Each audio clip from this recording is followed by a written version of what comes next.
ఆ ఇంట నెలకొన్నటువంటి ఒక అనుమానం ఇద్దరి ప్రాణాలు తీసింది. ఒక తల్లికి కూతురికి తల్లిని ఇద్దరిని నిజంగా ఆ ఇంటికి నిజంగా ఒక తల్లి కూతురిని దూరం చేసినటువంటి సంఘటన. యెస్. ఓ కుక్క నుంచి వచ్చినటువంటి ఒక ర్యాబీస్ వ్యాధి నిజంగా పలు అనుమానాలకు తావిచ్చింది ఆ తల్లిలో. ఆ తల్లికి సంక్రమించినటువంటి ఒక చర్మ సంబంధితమైనటువంటి వ్యాధి తన వీధిలో ఆరేసినటువంటి డ్రై ఫ్రూట్స్ తిన్నటువంటి కుక్క మూలంగా తనకి చర్మ సంబంధిత వ్యాధి రావడంతో తన కూతురికి కూడా అనుమానం వచ్చుంటుంది. తన కూతురు కూడా ఖచ్చితంగా ఈ ర్యాబీస్ వ్యాధి సోకుంటుందన్నటువంటి అనుమానాలతో డిప్రెషన్తో ఆ తల్లి అయితే తల్లడిల్లిపోయింది. నిజంగా ఆ అనుమానం పెనుభూతమై నిజంగా ముందుగా కూతుర్ని చంపేసి తను చాలించినటువంటి సంఘటన. ఈ సంఘటన ఉమ్మడి మహబూబ్నగర్ జిల్లాకు చెందినటువంటి ఈ యొక్క జిల్లా పరిధిలో జరిగింది. అనురాగ్ యశోద భార్య భర్తలు. అనురాగ్ యశోద దంపతులకు ఒక కొడుకు కూతురు ఉన్నారు. 2 నెలల క్రితం డ్రై ఫ్రూట్స్ను ఇంటి బయట పెట్టింది భార్య యశోద. డ్రై ఫ్రూట్స్ని ఎంగిల్ చేయడంతో వాడొద్దని భర్త కూడా అనురాగ్ మందలించినటువంటి పరిస్థితి, వార్నింగ్ ఇచ్చినటువంటి పరిస్థితి. భర్త చెప్పినా పట్టించుకోకుండా వంటల్లో డ్రై ఫ్రూట్స్ వాడింది యశోద. డ్రై ఫ్రూట్స్ తిన్నప్పటి నుంచి యశోదకు చర్మ సమస్యలు కూడా మొదలైపోయాయి. ర్యాబీస్ సోకిందన్నటువంటి అనుమానంతో నాటు వైద్యం కూడా వాడింది యశోద. టీకాలు తీసుకోకపోవడంతో ర్యాబీస్ సోకిందని యశోదలు అనుమానాలు మొదలైపోయాయి. బాబుకు టీకాలు, నీకు మందులు వాడంటూ కూడా బోర్డుపై రాసింది యశోద. 3.5 ఏళ్ల కూతుర్ని చంపేసి తను చాలించింది. ఈ లోకంలో లేకుండా పోయింది. ఎస్, దీనికి సంబంధించినటువంటి పూర్తి అప్డేట్ మనం చూస్తే గనక ఇది ఉమ్మడి మహబూబ్నగర్ జిల్లాలో చోటు చేసుకుంది. ఉమ్మడి మహబూబ్నగర్ జిల్లాకు చెందినటువంటి అనురాగ్ యశోద భార్య భర్తలు. అనుమానం కూతురు తల్లి ప్రాణం తీసింది. తన ప్రాణాలు అడ్డేసి మరి బిడ్డను కాపాడుకునే తల్లి ఈ దారుణానికి ఒడిగట్టడం నిజంగా బాధాకరం. తాను ఆత్మహత్య చేసుకోవడమే కాక 3 ఏళ్ల చిన్నారిని కూడా హత్య చేసింది. అయితే సదరు మహిళ ఇంత కఠిన నిర్ణయం తీసుకోవడానికి కారణం ఆమె బుర్రలో తిరిగినటువంటి ఒక అనుమానం, భర్త చేసినటువంటి ఒక ఆరోపణ. ఈ 2 ఆమెని కుదురుగా ఉండనేయక తాను ఆత్మహత్య చేసుకోవడమే కాక బిడ్డను కూడా చంపి ఆ యొక్క స్థితికి, ఆ యొక్క దారుణానికి నిజంగా ఒడిగట్టింది. ఆ వివరాలు ర్యాబీస్ సోకిందనేటువంటి అనుమానంతో ఓ వివాహిత సూసైడ్ చేసుకుంది. సదరు మహిళ తనతో పాటుగా 3 ఏళ్ల కుమార్తెను కూడా హత్య చేసినట్లుగా ఆరోపణలు వినిపిస్తున్నాయి. ఈ సంఘటన వివరాలు అయితే ఇలా ఉన్నాయి. మహబూబ్నగర్ పట్టణం కొత్తగంజ్ ప్రాంతంలో నరేష్ యశోద అనే దంపతులు నివాసం ఉంటున్నారు.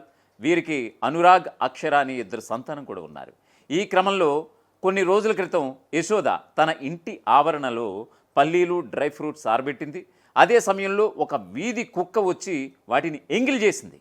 ఏం పర్లేదు అనుకున్నటువంటి యశోద వాటిని వంటల్లో వినియోగించింది. కుక్క ఎంగిలి చేసిన వాటిని వాడినప్పటి నుంచి ఇంట్లో అనారోగ్య సమస్యలు మొదలయ్యాయని భర్త నరేష్ ఆరోపించాడు.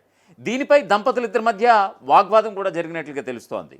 అనారోగ్య సమస్యలు వెలుగు చూడటంతో కుటుంబ సభ్యులందరూ ర్యాబీస్ టీకాలు వేయించుకున్నారు. అలాగే ఇతర వైద్యం కూడా చేయించుకున్నారు. కానీ యశోద మనసులో ర్యాబీస్ అనుమానం బలంగా నాటుకుపోయింది. తనకు ర్యాబీస్ సోకిందేమో అన్న భయంతో సోమవారం నాడు ఆత్మహత్య చేసుకుంది. అలాగే 3 ఏళ్ల కుమార్తెను కూడా హత్య చేసింది. భర్త ఉద్యోగానికి వెళ్ళగానే ఇంట్లోకి వెళ్ళినటువంటి యశోద సూసైడ్ చేసుకుంది. అయితే చనిపోవడానికి ముందు యశోద కుమారుడు లక్కీ భర్త జాగ్రత్తగా ఉండాలంటూ సూచిస్తూ గోడ, డోర్ల మీద రాసింది. ఉదయం ఉద్యోగానికి వెళ్ళినటువంటి నరేష్ 10 గంటల ప్రాంతంలో ఇంటికి కాల్ చేశాడు. కుమారుడు అనురాగ్ కాల్ లిఫ్ట్ చేసి తల్లి బెడ్రూమ్లోకి వెళ్ళి బయటకు రావడం లేదని వెల్లడించాడు. దీంతో నరేష్ పక్కింటి వారికి ఫోన్ చేసి పరిస్థితి వివరించాడు. వారి వెంటనే నరేష్ ఇంటికి వెళ్ళి చూడగా ఆమె బెడ్రూమ్లో ఆత్మహత్య చేసుకుని విగతజీవిలా పడుంది. మరొక వైపు వారి 3 ఏళ్ల కుమార్తె అక్షర కూడా అనుమానాస్పద స్థితిలో మృతి చెందినట్లుగా కనిపించింది. విషయం తెలుసుకున్న నరేష్ వెంటనే ఇంటికి చేరుకున్నాడు. ఇప్పుడు నరేష్ ఏమంటున్నాడో ఇప్పుడు ఆయన మాటలోనే విందాం. నా పేరు నరేష్ అండి. తెలంగాణ ట్రాన్స్మిషన్ కార్పొరేషన్లో ఆర్టిజన్ గ్రేడ్ 1గా 220 kV చేగూరు సబ్స్టేషన్లో డ్యూటీ చేస్తున్నాను. ఇంట్లో పాప ఆమె హ్యాంగ్ చేసుకొని చనిపోవడం టైం వరకు నేను ఇంట్లో లేను. దీనికి కారణం ఏంటంటే అని చెప్పేస్తే గత 2 నెలల ముందు ఇంటి కంపౌండ్లో కొన్ని బాదం పప్పు, జీడిపప్పు, తర్వాత పల్లీలు అవి అని చెప్పి సెంటర్ వస్తే బయట వీధి కుక్కలు వచ్చినాయి, కొట్లాడుకుంటూ లోపలికి వచ్చినాయి. లోపలికి వచ్చిన తర్వాత ఎక్కడైతే ఎండ పోస్తున్నామో దాని మధ్యలోకి వెళ్ళి పోయింది. ఇంటి ముందరికి వెళ్ళి వస్తే ఆమె ఇంట్లోకి వెళ్ళి బయటికి వచ్చేటప్పుడు చూసిన తర్వాత వాటిని తినేసినాం మేము, అంటే ఇంట్లో వాడుకున్నాం. అది తినలేదు అని చెప్పి నమ్మకంతో తినేసినాం మళ్ళీ వంటలో. అది అట్లా అయిన 1 వీక్ అటు ఇటు అయిన తర్వాత ఆరోగ్యం బాగాలేదు. దానివల్లే మాకు రాబీస్ వచ్చింది, దానివల్లే మాకు జ్వరాలు వస్తున్నాయి. అది బాగా గట్టిగా నమ్మినాం మేము. అట్లా కొన్ని రోజుల తర్వాత చెట్టు మందు తిన్నాం, అయినా కూడా మాకు అనుమానం పోలేదు. తర్వాత వ్యాక్సిన్ వేయించుకున్నాం గవర్నమెంట్ హాస్పిటల్, పిల్లలకి ఆమె కూడా వేసుకున్నాం, అయినా కూడా ఆమెకు తగ్గలేదు, బాడీలో అట్లాగే ఎఫెక్ట్ ఉండేది. దానివల్ల ఇంప్రూవ్ కాకపోతే మళ్ళీ వాళ్ళకి తెలిసిన చుట్టాల దాంట్లో ఒక దగ్గరికి వెళ్ళేసి చెట్టు మందు కూడా తినేసి ఒక 20 రోజులు అక్కడక్కడ ఉండేసి వచ్చిన 1 వీక్ తర్వాత కూడా సేమ్ పరిస్థితి. ఈ 2 నెలల వర్షంలో ఇద్దరి మధ్యలో వాదనలు జరుగుతూనే ఉన్నాయి. ఆ విషయంలో మంచి చెడు చెప్తూనే ఉన్నాం, మోటివేషన్ చేస్తున్నాం, చుట్టుపక్కల వాళ్ళు కూడా చెప్తా ఉన్నాం, కానీ ఎవరి మాట వినే పరిస్థితి లేదు. ఆమె కంప్లీట్గా ఇది కుక్కలు మూతి పెట్టి తినడము, ఆ జొల్లు మేము దాంట్లో ఉండడం, మేము వంట దాంట్లో వాడుకున్నాం. దాని నుంచి మాకు ఈ రోగాలు రావడం చేయడం.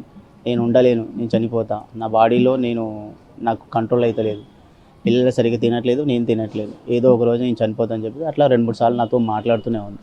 ఈ మాటలు మాట్లాడిన ప్రతిసారి నేను చెప్తూనే ఉన్నాను, నన్ను అనవసరంగా టెన్షన్ పెడుతున్నావు, చేస్తున్నావు, ఈ చిన్న దానికి కూడా ఎందుకు ఇంత ఇబ్బంది పెడుతున్నావు, నీకు చెప్పే మోటివేషన్ చేసే వాళ్ళు ఎవరు ఉన్నారో తప్ప ఎవరు చేస్తున్నారో తెలియదు, కానీ నేను చెప్పింది తినట్లేదు, వాళ్ళ మొండిగా ఏదో వాళ్ళు మూఢనమ్మకాలు ఉంటాయి కదా, అట్లా చెప్పిన మాటలు విని నువ్వు అటు ఇటు తిరిగి అది ఇది చేసుకుంటున్నావు, అనవసరంగా డిప్రెషన్లోకి వెళ్ళిపోతున్నావు, బాగా లోన్లీగా ఫీల్ అయిపోయింది. ఈ ఒక 20 డేస్ పోయి వచ్చిన 1 వీక్ తర్వాత ఇంట్లో ఉండే పరిస్థితి కూడా ఎన్నోసార్లు కూర్చోబెట్టి చెప్పి దగ్గర తీసుకొని కూడా చెప్పిన, అయినా కూడా ఆమె లోపల మార్పు రాలేదు. తర్వాత కొన్ని పరిస్థితులు ఏమైందో తెలియదు, మొత్తానికైతే నేను చనిపోతా, నా పిల్ల చనిపోతుంది, లేకుంటే మా ఆరోగ్యం ఇట్లాగే ఉంటుంది, మా నుంచి ఇంకోరికి రాకూడదు అని చెప్పి డెసిషన్ తీసుకుని నిన్న ఉదయం పాపను ఏ విధంగా చంపేదో తెలీదు, పోస్ట్మార్టం రిపోర్ట్ వస్తే తప్ప తెలీదు. ఆ పాపను చనిపోయిన తర్వాత ఈమె ఫ్యాన్కి హ్యాంగ్ చేసుకుని చనిపోయింది. చుట్టుపక్కల వాళ్ళు చూసి ఈ విధంగా జరిగిందనే విషయం చెప్తే నేను డ్యూటీ నుంచి వచ్చే లోపల వాళ్ళు ఫ్యాన్కి వెళ్ళి తీసి కింద పడుకోబెట్టారు, ఇద్దరు చనిపోయారు.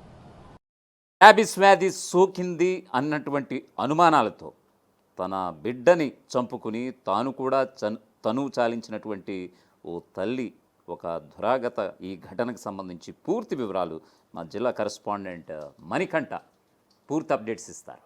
మణికంఠ. మహబూబ్ నగర్ జిల్లాలో అనుమానం పెనుభూతమైంది. ఆ అనుమానమే కన్న కూతురుని చంపేలా చేసి తాను కూడా ఆత్మహత్య చేసుకునేలా చేసినటువంటి ఘటన జిల్లాలో కలకలం రేకెత్తిస్తున్నటువంటి పరిస్థితి. మహబూబ్నగర్ పట్టణానికి చెందినటువంటి యశోద అనేటటువంటి మహిళ కుటుంబీకులంతా కూడా గత 2 నెలల క్రితం ఇంటి ముందు కొన్ని పల్లీలతో పాటు కొన్ని డ్రై ఫ్రూట్స్ అన్ని కూడా ఆరబోసినటువంటి పరిస్థితి. ఆ సమయంలో 2 వీధి కుక్కలు గొడవ పడుతూ ఏదైతే వీరు ఆరబెట్టినటువంటి డ్రై ఫ్రూట్స్ పల్లీలు ఏవైతే ఉన్నాయో వాటి దగ్గర నుంచి కూడా ఇంట్లోకి వచ్చినట్టుగా తెలుస్తుంది. ఈ నేపథ్యంలోనే ఆ ఇంటి యజమానులు వారంతా కూడా ఆ కుక్కల్ని తరిమేశారు. ఆ తర్వాత అవే పల్లీలు అవే డ్రై ఫ్రూట్స్ తో వారంతా కూడా వంటకాలు తీసుకొని తిన్నారు. కానీ అక్కడంతా కూడా ఏదైతే కుక్కలు తిరిగినటువంటి ప్రాంతంలో కుక్కల లాలాజలం అంతా కూడా పడిపోయింది. కాబట్టి ఆ తిన్న తర్వాతనే ఆ 2-3 రోజుల తర్వాతనే ఆ కుటుంబీకులంతా కూడా కొంత అనారోగ్యానికి గురైనట్టుగా తెలుస్తుంది. ఈ నేపథ్యంలోనే ముఖ్యంగా ఆ ఇంట్లో ఉన్నటువంటి మహిళ యశోద అనేటటువంటి మహిళ మాత్రం ఆ కుక్కల లాలాజలం పడ్డటువంటి ఈ డ్రై ఫ్రూట్స్ తో ఈ పల్లీలతో మనం వంట చేసుకొని తిన్నాం కాబట్టి ఖచ్చితంగా మనకు రేబిస్ అనేటటువంటి వ్యాధి సోకినట్టుంది. ఈ వ్యాధి కనుక సోకినట్టయితే అందరం కూడా ప్రాణాపాయ స్థితిలోకి వెళ్ళిపోయే ప్రమాదం ఉంటుంది. అంతేకాకుండా రేబిస్ లక్షణాలు సోకడం వల్ల మన చుట్టుపక్కల వారికి కూడా ప్రమాదం కలిగేటటువంటి అవకాశం ఉంటుంది అనేటటువంటి ఒక అపోహలోకి యశోద వెళ్ళిపోయింది. ఈ నేపథ్యంలోనే తన భర్తతో కూడా నిత్యం ఆ డ్రై ఫ్రూట్స్ కావచ్చు, ఆ పల్లీలతో చేసినటువంటి వంటకాలు మనమంతా తిన్నాము, మనం ప్రమాదంలో ఉన్నాము, మనం చనిపోయే ఛాన్సెస్ ఉంటాయి, మనకు రేబిస్ వ్యాధి సోకుతుంది, మనకు రేబిస్ వ్యాధి సోకితే మనం కుక్కల్లా ప్రవర్తించేటటువంటి అవకాశం ఉంటుందంటూ కూడా ఆందోళన చెందుతూ నిత్యం మాట్లాడుతున్నటువంటి నేపథ్యంలో భర్త తన అపోహలను తొలగించేందుకు తనకు ధైర్యం చెప్పేటటువంటి ప్రయత్నం చేశారు. అంతేకాకుండా ఆసుపత్రిలో చికిత్స పొందారు, రేబిస్ కు సంబంధించినటువంటి టీకాలను కూడా వాడారు. ఆ తర్వాత అయినప్పటికీ కూడా యశోదలో మానసికంగా ఆ ఆలోచన బలంగా నాటుకుపోయినటువంటి నేపథ్యంలో తమ కుటుంబ సభ్యులు చెప్పినట్టుగా నాటు వైద్యం కూడా తీసుకున్నారు.